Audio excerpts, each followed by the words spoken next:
Hello बच्चों। आज मैं आपको कक्षा 9वीं जिसका विषय है गणित, इसकी वर्कशीट नंबर असेसमेंट वर्कशीट 13 कराने वाली हूँ, जिसकी डेट है मेरे पास 29 जनवरी 2022। तो आज की वर्कशीट में भी आपके पास 10 क्वेश्चंस आए हैं। 20 मार्क्स की वर्कशीट है। वर्कशीट इजी है, 2-3 ही क्वेश्चन सॉल्व करने के हैं, बाकी तो कंस्ट्रक्शन रचना करना आया है। ठीक है, चलिए देखते हैं। पहले मैं आपसे कह रहा हूँ, वृत्त की समान जीवाएं केंद्र पर डैश कोण बनाती हैं। तो जब वृत्त की जीवाएं समान होती हैं तो वो केंद्र पर बराबर का कोण बनाती है, दोनों ही कोण बराबर होती हैं। ठीक है, नेक्स्ट में आपसे कह रहे हैं, वृत्त के केंद्र से जीवा पर डाला गया लंब जीवा को डैश करता है। अगर आप वृत्त एक बना लें, उसके केंद्र से जीवा पे एक लंब डाल लें तो वो क्या करता है, इनको बराबर बांटता है, तो समद्वि विभाजित करता है। क्लियर। नेक्स्ट है आपके पास क्वेश्चन नंबर 3। किसी चाप द्वारा केंद्र पर अंतरित कोण उसके द्वारा वृत्त के शीर्ष शेष भाग के किसी बिंदु पर अंतरित कोण का दुगना होते हैं। ये हमने प्रमेय की थी, एक ऐसी कुछ हमने, आपको याद हो तो आकृति की थी, ऐसी थी, जिसमें ये वाला जो कोण होता है ये इसका दुगना होता था, की थी ना। तो ये बिल्कुल सही कथन लिखा हुआ है। ठीक है, उसके बाद नेक्स्ट क्वेश्चन नंबर 4 है, एबीसीडी एक चक्रीय चतुर्भुज है जिसके विकर्ण बिंदु ई पर प्रतिच्छेद करते हैं। यदि कोण डीबीसी 70 है और कोण बीएसी 30 है तो कोण बीसीडी ज्ञात कीजिए। तो आपको यहाँ पर क्या कह रहा है कि एक चक्रीय चतुर्भुज है, ये वो चतुर्भुज होता है जिसकी जो सम्मुख कोण होते हैं ना, उनका योग 180 होता है। तो कैसे करेंगे, देखिए यहाँ पर। तो पहले अगर हम एक चतुर्भुज यहाँ पर बना लें, चक्रीय चतुर्भुज, और उसको नाम दे दें हम यहाँ पर ए बी सी और डी। ठीक है, इसको इससे जोड़ दिया, इसको इससे जोड़ दिया। क्वेश्चन नंबर है आपके पास ये 4। आपको कुछ कोण दे रखे हैं। एक तो आपको कोण यहाँ पर कौन कौन से दे रखे हैं, एक आपको यहाँ पर दे रखा है डीबीसी और बीएसी। तो कोण डीबीसी आपको दे रखा है 70 डिग्री का, और कोण बीएसी आपको दे रखा है 30 डिग्री का। तो देखो डीबीसी ये वाला कोण है 70 डिग्री, अब बीएसी ये वाला कोण है 30 डिग्री। सबसे पहली बात तो ये वाला कोण 30 डिग्री होगा। क्यों होगा ये वाला कोण 30 डिग्री, अभी बताती हूँ। तो पहले यहाँ लिख देते हैं क्या ज्ञात करना है। यहाँ लिखते हैं, ये दिया है आपको। ठीक है, ज्ञात आपको करना है कोण बीसीडी ज्ञात करना है शायद। तो आपको कोण बीसीडी आपको ज्ञात करना है। ठीक है, देखिए करेंगे कैसे इसको हम यहाँ पर।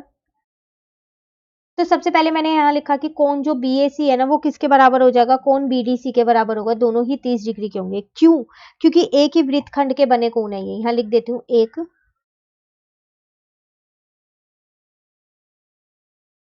वृत्तखंड से बने कोण। ठीक है यहाँ तक। अब देखो, आप सिर्फ इस त्रिभुज की बात करो बीसीडी की, तो उसमें 3 कोण होते हैं। 3 कोण में से 2 कोण पता है, तो ये वाला कोण आपको निकालना है। तो ये तो अब निकल ही जाएगा बहुत आसानी से। तो 3 कोण कौन कौन से आप जोड़ने वाले हो, एक आप जोड़ने वाले हो कोण बीसीडी, प्लस एक कोण जोड़ दो सीबीडी, और एक कोण जोड़ दो आप अपना बीडीसी। तो ये 180 के बराबर होगा। अब बीसीडी तो आपको ज्ञात ही करना है, उसको तो ऐसे ही छोड़ दो। सीबीडी आपको 70 पता है, बीडीसी आपने 30 अभी निकाल ही लिया, यहाँ पर 180 आ जाएगा। ठीक है ना यहाँ तक। तो ये दोनों मिलके तो 100 बैठ गए। तो बीसीडी की प्लस 100 डिग्री बराबर में 180 हो गया। ठीक है, तो बीसीडी किसके बराबर हो जाएगा, 180 में से 100 को क्या कर देते हैं, घटा देते हैं। तो यहाँ पर आ जाएगा 80 डिग्री। यही आपको निकालना था। ठीक है, क्लियर। चलिए नेक्स्ट करते हैं। 6.5 भुजा वाले एक समबाहु त्रिभुज की रचना कीजिए। समबाहु त्रिभुज तो वो त्रिभुज होता है ना जिसकी सारी भुजाएं बराबर होती हैं। तो कैसे करेंगे इस क्वेश्चन को, पहले जो है रफ आकृति बना लेते हैं यहाँ पर। तो एक त्रिभुज बना लिया, सिर्फ पेंसिल से बनाना है, कोई पेंसिल स्केल, कोई स्केल का यूज नहीं करना। तो ये भी आपके पास 6.5 है, ये भी 6.5 है, ये भी 6.5 है। ठीक है यहाँ तक। अब आप फेयर फिगर कैसे बनाओगे, सबसे पहली बात आप एक लाइन ड्रॉ करो 6 सेंटीमीटर 6.5 सेंटीमीटर की, स्केल से ड्रॉ कीजिएगा प्रॉपरली। तो उसको नाम दे दो बीसी। अब अपना प्रकार खोल लो 6.5 सेंटीमीटर का, एक बार खोल के बंद मत करना। ठीक है, बी पे प्रकार का पॉइंट रखो, एक चाप लगा दो। सी पर प्रकार का पॉइंट रखो, एक चाप लगा दो। इसको इससे जोड़ दो और इसको इससे जोड़ दो, और यहाँ लिख दो ए, और यहाँ लिख दो 6.5 सेंटीमीटर, और यहाँ पर भी लिख दो 6.5 सेंटीमीटर। ये बन गई आपकी आकृति, समबाहु त्रिभुज बन गया। ठीक है, चलिए क्वेश्चन नंबर 6 पे आ गए। कह रहे रूलर व प्रकार की सहायता से 15 डिग्री के कोण की रचना कीजिए। आपको 15 डिग्री का कोण बनाना है, लेकिन सीधा सीधा नहीं बनाना है, रूलर और प्रकार की सहायता से बनाना है। कैसे बनाएंगे, साथ साथ बनाते रहिए। सबसे पहले एक लाइन बनाइए, एक रेखा खींचिए, कितने भी उसकी खींच लीजिए, आपकी मर्जी है। यहाँ पर नाम दे दीजिए उसे ए बी। अब अपना प्रकार खोल लीजिए, कितनी भी त्रिज्या का खोल लीजिए, पर उसके बाद बंद मत कीजिएगा। ठीक है, ए पे प्रकार का पॉइंट रखिए और एक ऐसे यहाँ पर अर्धवृत्त बना दीजिए। बन गया। इसको नाम दे दो सी। सी पे प्रकार का पॉइंट रखो, यहाँ एक चाप लगा दो, लग गई चाप, इसको नाम दे दो डी।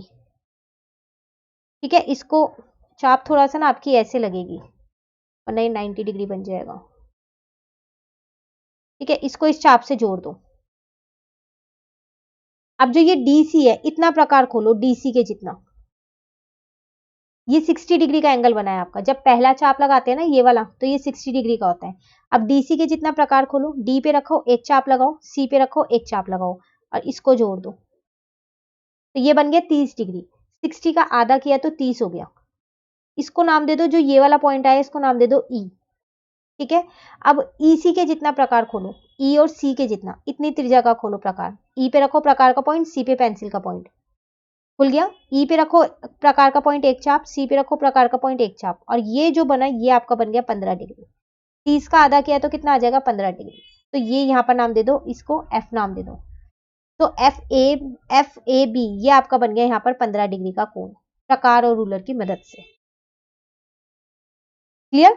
चलिए नेक्स्ट करते हैं क्वेश्चन नंबर 7। यहाँ क्या कह रहा है, कॉलम ए का कॉलम बी से सही क्रम में मिलान कीजिए, मैचिंग दे रखी है। दो सर्वांगसम वृत्त की हमेशा समान भुजाएं होती है, तो इसका आंसर ए आ जाएगा। एक वृत्तखंड के बने कोण बराबर होते हैं, अभी क्वेश्चन नंबर 4 में करके आए हैं हम। क्लियर? आसान थी ये तो। चलिए नेक्स्ट करते हैं क्वेश्चन नंबर 8। एक त्रिभुज एबीसी की रचना कीजिए जिसमें बीसी 7 सेंटीमीटर है, कोण बी 75 डिग्री है तथा एबी प्लस एसी 13 सेंटीमीटर हो। तो एक त्रिभुज बनाना है एबीसी जिसमें बीसी और कोण बी दे रखा है और बाकी दो भुजाओं का योग एक साथ दे रखा है। कैसे बनाएंगे, साथ साथ बनाते रहिए आप मेरे। तो सबसे पहले बीसी कितना था 7 सेंटीमीटर, तो बीसी बना लो आप यहाँ पर 7 सेंटीमीटर। अब आपको बी पे क्या करना है 75 डिग्री का कोण बनाना है, तो पहले 90 डिग्री का कोण बनाओ। एक अर्धवृत्त बनाओ यहाँ पर बी पे कंपास का पॉइंट रख के, बंद मत कीजिएगा, कितनी भी त्रिज्या का एक बार खोल लीजिए। अब यहाँ पर रखो, ठीक है, इसको एक्स दे दो।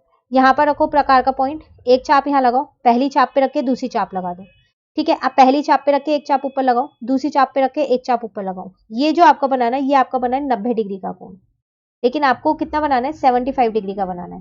तो 75 डिग्री अगर मैं इनको नाम दे दूं यहाँ पर पी और क्यू, 75 डिग्री इन दोनों के बीच में होगा। क्यों? क्योंकि जो ये पहली चाप है वो 60 डिग्री की है और जो ये 90 डिग्री है, 90 और 60 के बीच में ही होगा 75। तो पी और क्यू जितना अपना प्रकार खोल लो, खुल गया प्रकार। पी पे रखो एक चाप लगाओ, क्यू पे रखो एक चाप लगाओ, ये वाला जो कोण आपका बना ये बना आपका 75 डिग्री का कोण। इसको मैंने एक्स लिख दिया यहाँ। ठीक है, अब अगला स्टेप आप क्या करेंगे, अब आपको दे रखा था कि बीडी जो है वो आपका कितना है यहाँ पर 13 सेंटीमीटर है, सॉरी एबी प्लस एसी 13 है ना। तो अब आप 13 सेंटीमीटर का प्रकार खोल लीजिए, स्केल से माप के खोलिएगा। बी पर रखिए उस पॉइंट को और यहाँ पर चाप लगा दीजिए, इसको नाम दे दीजिए डी। बी पे कंपास का पॉइंट लग के लगाना है। अब डी से क्या करो, अगले स्टेप में सी को ज्वाइन कर दो और यहाँ भी एक सेमी सर्कल अर्धवृत्त बना लो और यहाँ भी एक अर्धवृत्त बना लो। बन गया यहाँ तक। अब आपको क्या करना है, यहां से लेके यहां तक का प्रकार खोलो, जहां पर मैं डॉट लगा रही हूँ पिंक पेन से, यहां तक का अपना क्या करो प्रकार खोलो, इतना खुल गया प्रकार। यहां पर रखो प्रकार का पॉइंट और यहां पर चाप लगा दो। सी वाली साइड पे देखो, इधर रखना है बिंदु पे प्रकार का पॉइंट और चाप लगाने दिए, बस इस चाप से क्या कर दो, इसको ज्वाइन कर दो। तो जो ये वाला कटिंग पॉइंट आया ना ये आपका ए आ गया, ये आपका एबीसी त्रिभुज। क्लियर? साथ साथ बनाइएगा, कहीं भी डाउट हो कमेंट करके पूछ लीजिएगा। ठीक है, ये क्वेश्चन नंबर आपके पास था 8। अब करते हैं क्वेश्चन नंबर 9।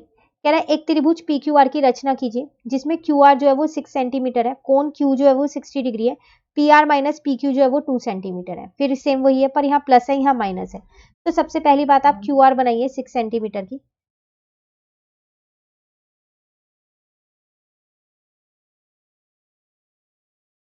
ठीक है, अब 60 डिग्री का कोण क्यू पे बनाना है, तो पहले एक अर्धवृत्त बना लिया आपने, यहाँ पर रखा अपना, यहाँ पर एक्स मान लो, पहला चाप लगा दिया, यही 60 डिग्री का कोण बन गया, ये ले लिया 60 डिग्री।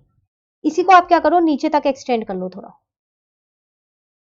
ठीक है, अब आपको क्या करना है, क्यू पे कंपास का पॉइंट रखिए और 2 सेंटीमीटर का अपना कंपास खोलिए, क्योंकि आपको यहाँ पर दे रखा है कि P Q P R minus P Q जो है वो 2 सेंटीमीटर है, तो 2 सेंटीमीटर का कंपास खोलिए। अब देखिए माइनस में ना, तो आप चाप नीचे लगाओगे, क्यू पे रखो कंपास का पॉइंट और 2 सेंटीमीटर की चाप यहाँ लगा दो, इसको एस नाम दे दो। इस एस से क्या कर दो, इसको जोड़ दो आर को। ठीक है, अब आपको क्या करना है, एस आर का समद्वि विभाजित बनाना है। कैसे बनाओगे, एस आर जितना भी है पूरा, उसको उसका कंपास खोल लो आधे से ज्यादा, मान लो एस आर का आधा इतना है, तो यहां तक का प्रकार खोल लो। तो आप अपने अकॉर्डिंग देख लो, आधे से ज्यादा खोलना है बस आपको। ठीक है, खुल गया, बस अब तो आसान है खुलने के बाद। इसको एक बार मैं दोबारा ज्वाइन कर देती हूँ। अब एस पे रखो प्रकार का पॉइंट, एक चाप ऊपर और एक चाप नीचे लगाओ। आर पे रखो प्रकार का पॉइंट, एक चाप ऊपर और एक चाप नीचे लगाओ। और इन चाप को क्या कर दो, दोनों चाप को यहाँ पर एक लाइन से, एक रेखा से मिला दो। जहां पर भी ये मिला, ये आपका पॉइंट आ गया पी। बस इस पी को इस आर से जोड़ दो, तो जो ये पी क्यू आ रहा है ना, ये आपका बन गया है त्रिभुज, जो आपको बनाना था। क्लियर, चलिए लास्ट क्वेश्चन है गया। कह रहा है यहाँ पर, ओ केंद्र वाले वृत्त की दो बराबर जीवाएं ए बी तथा सी डी आगे बढ़ाने पर दी गई आकृति अनुसार बिंदु ई पर मिलती है। दर्शाइए कि बी ई जो है वो डी ई के बराबर है तथा ए ई जो है वो सी ई के बराबर है। देखो क्वेश्चन में आपको दे रखा है कि ये दोनों भुजाएं, ये दोनों जो जीवाएं है ना, ये बराबर है। जब आपने इन्हें आगे बढ़ाया तो ये ई पॉइंट पे मिल गई। आपको क्या दिखाना है कि ये दोनों बराबर है। ठीक है, साथ साथ ये पूरी ए ई जो है वो सी ई के बराबर है। क्वेश्चन क्लियर हो गया, अब देखते हैं करेंगे कैसे। देखो यहाँ पर अगर हम देखें, सबसे पहले हमें दिया है कि ए बी जो है वो सी डी के बराबर है, और हमारे को जो सिद्ध करना था वो मैंने लिख दिया। रचना हमने क्या की, देखो इस ओ को इस ई से जोड़ दिया। ठीक है, और जो ओ एल है वो लंब डाला मैंने किस पे, ए बी पर, पूरा ए ई पर। और जो ओ एम है वो लंब डाला है किस पे, सी ई पर। तो ये दोनों 90 डिग्री के कोण बन जाएंगे यहाँ पर। अब मैंने क्या किया, इन दोनों त्रिभुज को सर्वांगसम सिद्ध कर दिया। सर्वांगसम सिद्ध करने के लिए तीन चीजें चाहिए। एक तो मुझे यहाँ दिख रही है कि जो ओ ई है वो दोनों में उभयनिष्ठ है। एक दिख रहा है जो ये कोण एल है, ये कोण एम है, ये दोनों ही 90-90 डिग्री के। दो चीजें तो मुझको यही मिल गई यहाँ पर।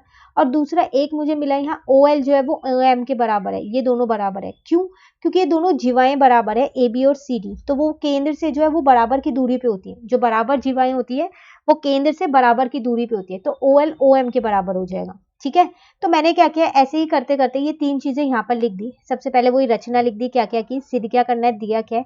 प्रमाण में मैंने वही तीनों चीज यहाँ पर लिख दी, पहली, दूसरी और तीसरी। तो ये दोनों त्रिभुज मेरे क्या हो गए, यहाँ पर सर्वांगसम सिद्ध हो गए हैं आरएचएस से। जैसे ये सिद्ध होना है तो मैंने यहाँ क्या किया, एल ई, इस वाली पूरी को इस पूरे के इक्वल कर दिया सीपीसीटी से, एम ई के बराबर कर सकते हैं अब तो सीपीसीटी से। तो वही चीज मैंने यहाँ की। अब मुझे पता है कि जो ए बी है वो सी डी के बराबर है, मैंने दोनों का आधा आधा कर दिया।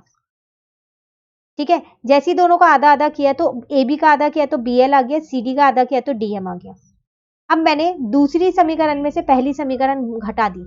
तो इसका मतलब मैंने क्या किया, यहाँ पर एल ई में से ना बी एल घटा दिया। देखो यहाँ पर देखो आकृति में एल ई आपके पास ये रही, इसमें से सिर्फ इतना पार्ट घटा दिया, इतना, तो आपके पास बीई बचा। उसी तरीके से एम ई में से एम डी घटा दिया, इतना पार्ट, तो आपके पास डीई बचा, यही बचा। तो पहले पार्ट में आपको यही सिद्ध करना था, यहाँ पर ये सिद्ध हो गया। फिर दोबारा मैंने ए बी को सी डी के बराबर लिया। अब मुझे एक चीज पता चल गई कि बीई जो है वो डीई के बराबर है ना। इन दोनों को क्या किया, मैंने जोड़ दिया। तो जब आप ए बी में, इस पूरे ए बी में, इस जीवा में बीई जोड़ोगे तो पूरी ए ई बन जाएगी।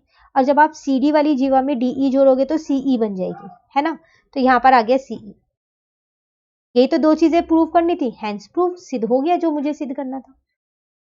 क्लियर, तो क्वेश्चन आसान था, बस एक बार थोड़ा सा सोचना है कि किस तरीके से करें। तो दो त्रिभुज जब सर्वांगसम सिद्ध हो जाएंगे तो आसानी से हो जाएगा। इसी के साथ हमारी ये वर्कशीट कंप्लीट हो गई है। कोई भी डाउट हो आप कमेंट करके पूछ लीजिएगा। नेक्स्ट वर्कशीट नेक्स्ट वीडियो में करेंगे। तो अगर आपको ये वीडियो अच्छी लगी तो आप इसे लाइक जरूर कीजिएगा और मेरे चैनल को सब्सक्राइब कीजिए। Thank you.